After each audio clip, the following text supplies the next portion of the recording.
La parole, ne vous énervez pas. La parole est à monsieur Alain Brunel. Allez-y, sans problème. Ma question s'adresse au ministre de l'économie et des finances.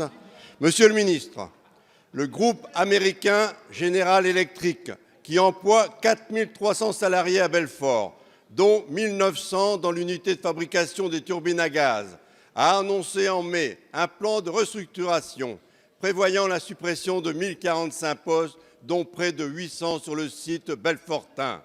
Face au risque de voir disparaître l'un de nos fleurons industriels, bâti sur la commande publique depuis 50 ans et atout majeur pour mener à bien la transition écologique, les syndicats et la population belfortaine sont mobilisés depuis des mois.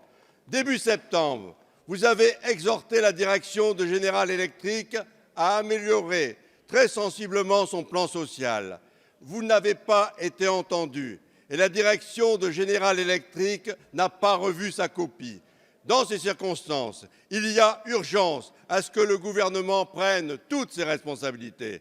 La vente d'Alstom à General Electric, intervenue dans des circonstances plus que douteuses en 2014, se solde sur le constat d'un terrible échec qui engage la responsabilité de l'État. Or, rien n'interdit aujourd'hui à l'État, rien n'interdit au gouvernement de mettre en œuvre une solution de rachat des activités d'Alstom et d'exiger la suspension du plan social afin de réunir l'ensemble des parties prenantes, salariés, élus et citoyens pour sauver cet outil industriel.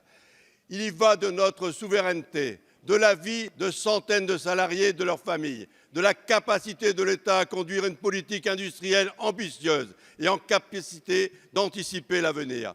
Êtes-vous prêt, monsieur le ministre, à prendre dans l'urgence les mesures qui s'imposent pour éviter l'entreprise de liquidation à laquelle se livre General Electric?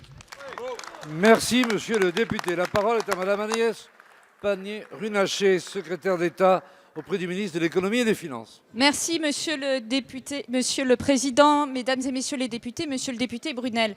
Je veux d'abord excuser Bruno Le Maire qui est précisément en réunion avec la direction de General Electric et les représentants des salariés, car l'engagement du gouvernement est total sur ce dossier. Il n'est peut-être pas spectaculaire, il n'est peut-être pas dans les caméras de télévision, mais il est quotidien, comme le montre son absence.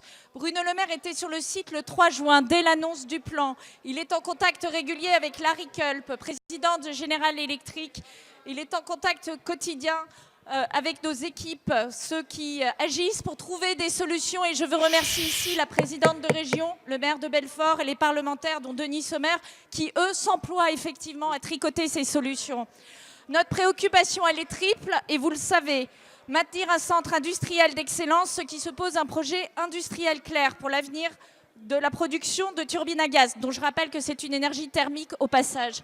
Réduire le nombre de départs, propositions sont sur la table et en réduction. Réduire, et si des départs sont nécessaires, les faire dans des conditions exemplaires. C'est en ce sens que nous négocions dans la discrétion, en appui avec les représentants des salariés, au service des salariés de Belfort, au service de notre industrie.